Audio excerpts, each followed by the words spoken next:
Bienvenue sur ma toute première vidéo. On va aujourd'hui parler d'audit SEO et on va prendre un exemple dans la vidéo, mais vous pouvez tout à fait réaliser votre audit SEO en prenant l'exemple de votre propre site internet. Il s'agit de pratiques à la portée de tous qu'on va explorer aujourd'hui, donc pas besoin d'être un expert pour tester vous-même et arriver à faire votre audit SEO sans avoir de connaissances préalables en référencement naturel ni même en développement. Tout d'abord, il est peut-être utile de rappeler ce qu'est le référencement naturel, le SEO.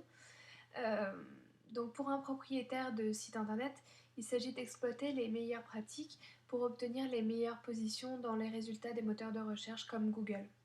On va beaucoup parler de Google puisque Google en France c'est plus de 95% de part de marché. Pour le référencement sur Google, pour le référencement naturel sur Google, il existe plusieurs centaines de critères qu'on ne connaît pas tous, que Google ne révèle pas. En revanche, on sait à peu près quels sont les plus importants, même si ça change selon euh, Google change régulièrement d'algorithme et donc on ne connaît pas précisément l'importance de chacun de ces critères. En revanche, on sait qu'ils sont très importants. On peut citer par exemple le nombre de pages indexées, on peut citer la vitesse de chargement du site internet, le nombre de liens entrants, c'est-à-dire les liens qui sont faits sur d'autres sites internet et qui dirigent vers votre propre site internet, s'ils sont de bonne qualité ou non, puisqu'on va voir qu'il y a des liens qui sont de bonne qualité et d'autres qui sont de mauvaise qualité. On va voir que la propreté de vos URL également est importante pour le référencement naturel. La qualité de vos différentes balises, on verra ça également, la présence du mot-clé dans votre site internet et dans vos pages, la prédominance du mot-clé dans votre site internet en général. Est-ce qu'il est placé en début de titre de votre page ou non? Quel choix vous avez fait pour vos balises H1, H2, H3, etc. Mais également le contenu est très important, le contenu de votre site internet, que ce soit la qualité ou la quantité de votre contenu, pardon. L'activité également des internautes sur votre site est très importante. Le trafic, le nombre de commentaires, mais également l'activité de votre site internet sur les réseaux sociaux. Donc nous allons commencer par voir comment analyser le code source de votre page. Ne vous inquiétez pas, ce n'est pas difficile, vous n'avez pas besoin d'avoir de connaissances en informatique ou de connaissances en HTML. Donc il vous suffit pour ça d'aller sur votre site internet. Ici on a pris l'exemple d'un site internet, d'un site de e-commerce qui s'appelle le panier d'églantine. Donc il suffit d'aller sur la page d'accueil ou sur n'importe quelle page, de faire clic droit. Là on est sur Mozilla Firefox, ça ne fonctionne pas de la même manière sur tous les navigateurs. Donc je vous encourage pour cette vidéo à utiliser Mozilla Firefox. On fait clic droit, code source de la page, et il s'affiche le code source de notre page.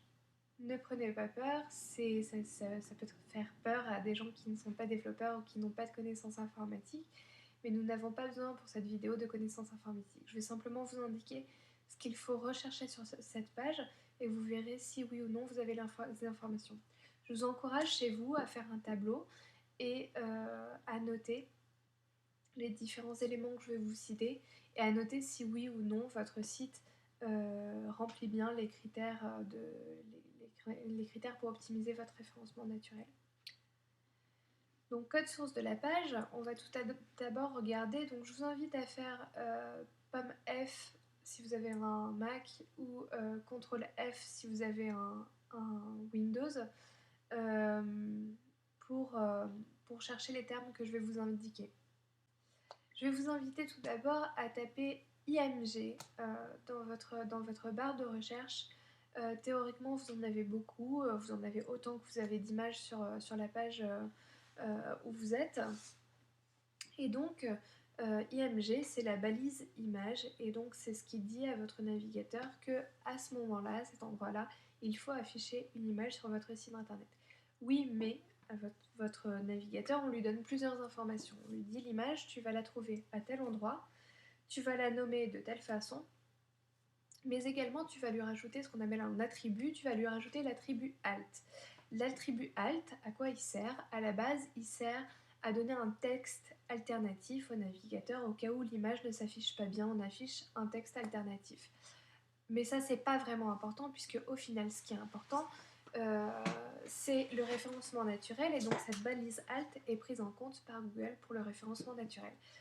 Donc on va voir si pour chaque image ou si pour la plupart des images, dans la balise IMG que vous trouvez avec un signe inférieur IMG, vous avez également un petit peu plus loin euh, l'attribut alt, ALT, égale quelque chose. Si cet attribut est bien rempli, avec une phrase bien choisie, avec des mots-clés qui sont importants pour vous, alors c'est très bien, le travail a été bien fait de ce côté-là. On va également regarder dans ce document du code source si les balises title et description ont bien été renseignées.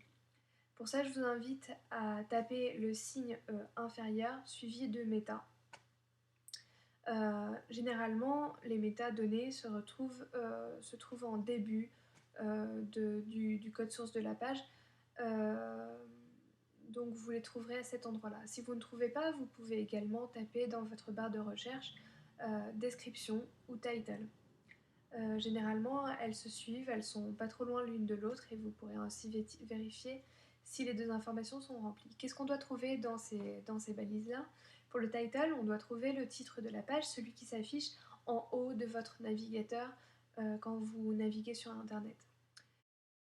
Cette balise doit être très bien choisie, de préférence avec les mots-clés les plus importants au début de ce title.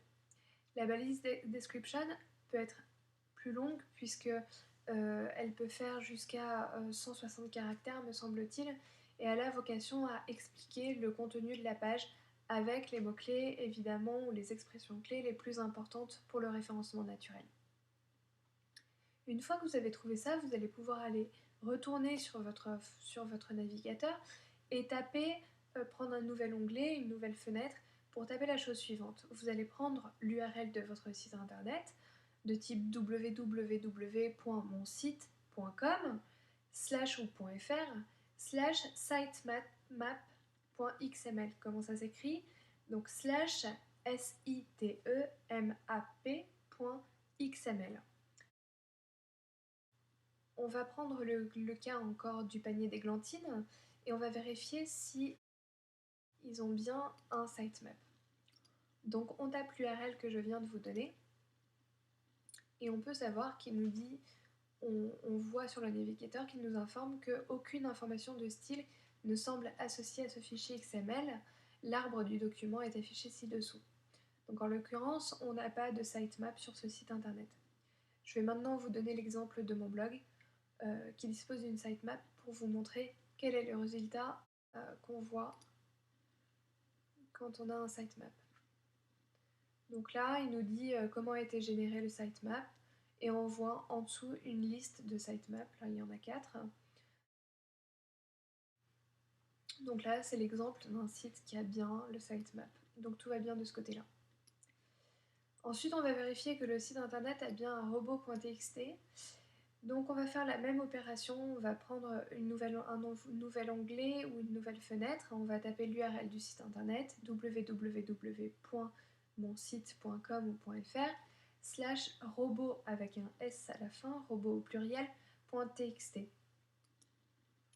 On obtient la page suivante et là on peut voir qu'effectivement le site a bien le fichier robot.txt, donc tout va bien de ce côté-là. Ça, c'est pour l'analyse du code source de la page. Maintenant qu'on a fait ça, on est tranquille avec les choses qui paraissent un petit peu plus compliquées et on va se préoccuper d'informations un petit peu plus basiques. La vitesse de chargement de votre site internet, on l'a vu au début, est très importante pour le référencement naturel. Un bon site internet, selon Google, devrait charger sa page d'accueil, qu'on peut appeler la landing page, la page où arrive en tout cas l'internaute, doit se charger en moins de 2,5 secondes. Donc pour ça, on peut aller vérifier sur un outil. Donc là, on a pris l'outil Pingdom. mais ça peut tout à fait être un autre outil. Il y a pas mal d'outils qui font ce job-là. Et donc ce site internet, donc on va mettre l'URL de notre site internet dedans. Ce site internet va nous donner la vitesse de chargement de la page et va également nous dire qu'il est plus performant que 30% des sites internet qui sont généralement testés sur ce site-là. Donc là, on voit que le site internet met moins d'une seconde à charger. Donc c'est un site qui est considéré comme excellent de ce point de vue-là sur Google.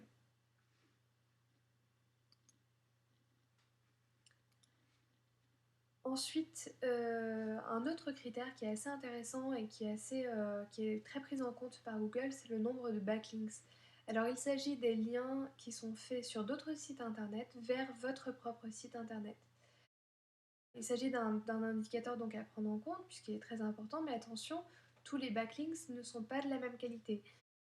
Inutile donc de vous précipiter sur votre ordinateur et d'aller référencer votre site internet sur tous les annuaires du web qui existent, puisque ce serait vraiment néfaste pour votre référencement, puisque Google trouve qu'il s'agit d'une pratique à censurer.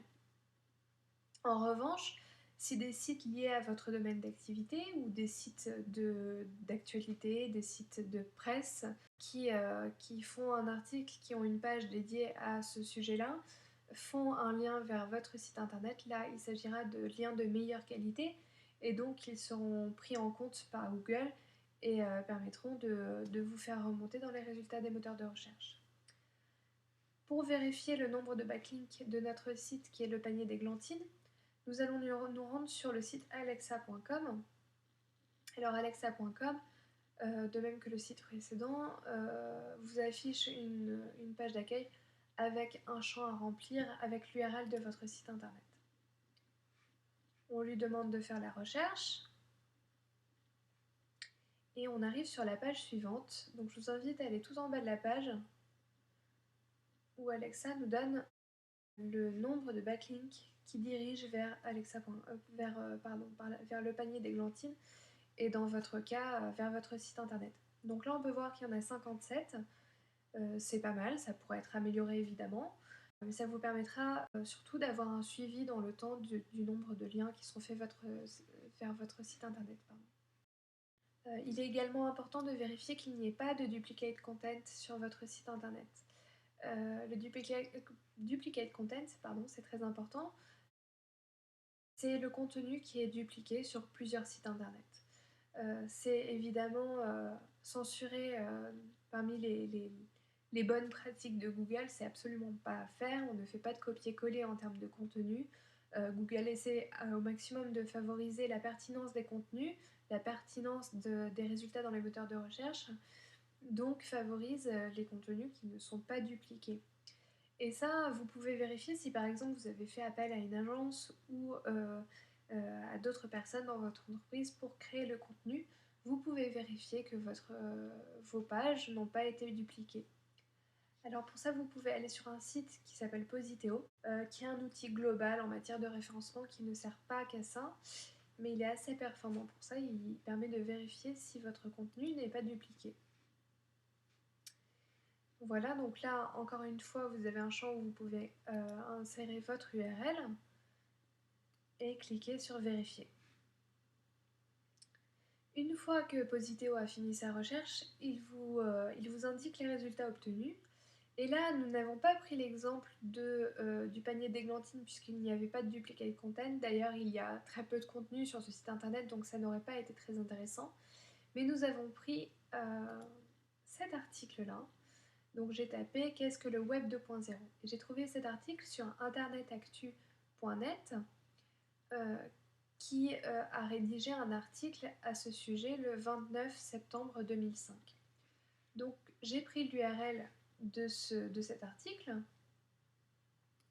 je l'ai vérifié dans Positeo et j'ai obtenu les résultats suivants. Le contenu a été dupliqué à près de 85% sur un autre site internet qui s'appelle futurascience.com. On a les dates, chose très importante, on a les dates de publication, ainsi on sait quelle est la personne qui a dupliqué, quelle est la personne à la source du contenu et quelle est la personne qui a dupliqué ce contenu. Et là on voit que Futura Science a publié ce contenu le 21 novembre 2005. C'est donc Futura Science qui a dupliqué le contenu de internetactu.net. Voilà, donc 85% c'est énorme. 10% c'est acceptable parce qu'il peut y avoir des citations qui évidemment sont reprises dans d'autres pages web, mais 85% c'est énorme. Donc pas de contenu dupliqué sur votre site internet. Ensuite, vous pouvez aller un petit peu plus loin pour analyser le référencement de chacune de vos pages de votre site internet, particulièrement si vous êtes sur WordPress. Il existe un plugin qui est excellent qui s'appelle SEO Plugin by Yoast, ça s'écrit Y-O-A-S-T, qui vous permet de faire un mini audit de chacune de vos pages, de chacun de vos articles, et vous dit si le référencement est bon, mauvais ou médiocre, et vous invite, vous donne tout un tas de conseils pour améliorer votre SEO sur cette page-là. On a vu plus haut les meta descriptions dans le code source de la page, du panier d'églantine notamment. Mais la question peut se poser de savoir si vous avez choisi les bons mots-clés pour votre site internet, si vous ne vous êtes pas concentré sur des mots-clés qui n'étaient absolument pas pertinents. Donc pour ça, on va aller sur Google Keyword Planner. Alors Google Keyword Planner, c'est un outil qui est gratuit, mais qui est réservé, qui est accessible seulement aux personnes qui ont déjà réalisé des campagnes sur Google. Je pense que si vous demandez autour de vous, vous pouvez peut-être trouver une personne qui a accès à Google Keyword Planner. Donc je vais repérer les grandes thématiques sur mon site internet et je vais voir également les méta-keywords dans mon code source. Voilà, donc je retourne dans mon code source et je vais aller chercher les méta-keywords. Vous pouvez toujours faire CTRL F ou pomme F pour trouver les keywords. Et une fois que je les ai, je fais un copier-coller.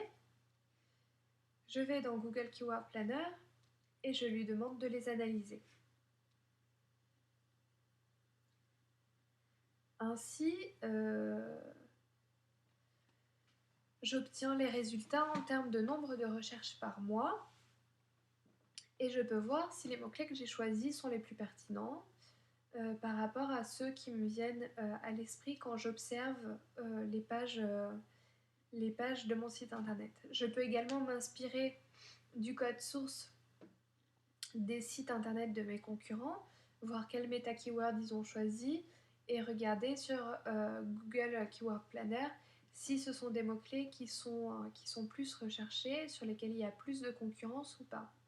Alors Google vous indique le nombre de recherches mensuelles, vous indique également la saisonnalité des recherches, mais vous indique surtout la concurrence sur ces mots-clés. C'est-à-dire qu'un mot-clé sur lequel il n'y a aucune concurrence, mais qui est moins recherché que les autres mots-clés, sera peut-être intéressant à exploiter puisque les concurrents ne s'en soucient pas trop. En revanche, un mot-clé sur lequel la concurrence est élevée et qui bénéficie de peu de résultats, de peu de recherches mensuelles, sera un mot-clé qu'on aura moins envie d'exploiter.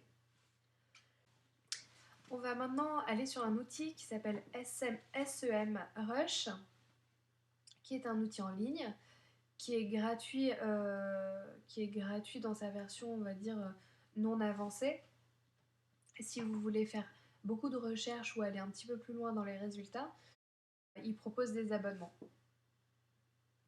Donc là, ça se présente de la même manière. On a toujours un champ où on doit mettre notre URL et on va vérifier, on va lui demander d'étudier cette URL. Donc on a un menu à gauche, un petit peu comme dans Google Analytics si vous connaissez, et donc dans Recherche organique, on peut aller voir le positionnement de notre site internet selon plusieurs mots-clés. Donc on voit là qu'on est en première position des résultats dans les moteurs de recherche, dans celui de Google en tout cas, pour tous ces mots-clés-là. Et pour celui-ci, par exemple, on est un petit peu plus loin sur la première page, donc ça mériterait peut-être de faire quelque chose pour booster son référencement. Ça peut également vous apporter quelques surprises auxquelles vous n'aviez pas pensé et vous permettre d'adapter votre site internet en fonction de ces surprises-là. Vous pouvez également, toujours dans Recherche organique, aller voir les concurrents de votre site internet. Voilà, ça peut vous permettre de connaître des sites que vous ne connaissiez pas avant et qui sont concurrents sur les mêmes mots-clés que vous. Une fois qu'on a un petit peu qualifié nos mots-clés en fonction du nombre de recherches mensuelles, en fonction de la concurrence sur ces mots-clés-là, vous pouvez prendre votre liste de mots-clés et vous rendre sur l'outil Advanced Web Ranking, qui est un outil, je ne sais plus s'il y a une version gratuite, il me semble que oui. En tout cas, moi j'ai la version payante. Il s'agit d'un outil payant, mais c'est un outil qui est excellent et qui ne coûte pas cher.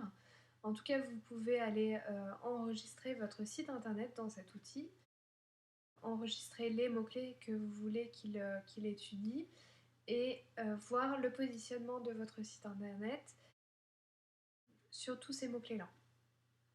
Vous pourrez également suivre l'évolution de vos mots-clés, des positions de vos mots-clés dans les moteurs de recherche en fonction des actions que vous avez menées. Et si vous voulez aller plus loin également dans l'audit de votre référencement naturel, vous pouvez télécharger l'outil qui s'appelle SEO Quake SEO Extension pour votre navigateur Mozilla Firefox. Alors, SEO Quake, je ne sais pas si je prononce bien, ça s'appelle SEOQUAKE, plus loin SEO et plus loin extension. Voilà, c'est un outil SEO que vous pouvez télécharger pour Mozilla Firefox et qui vous indique la performance de chaque page en matière de SEO. Voilà, j'espère que cette vidéo vous a plu, que je vous ai donné des informations qui vous ont intéressé, que je vous ai appris des choses. Et n'hésitez pas à me poser vos questions en commentaire ou à me dire s'il y a quelque chose qui ne vous semble pas très clair. Voilà, je vous souhaite une bonne journée ou une bonne soirée ou un bon week-end, j'espère. Et à très bientôt. Au revoir.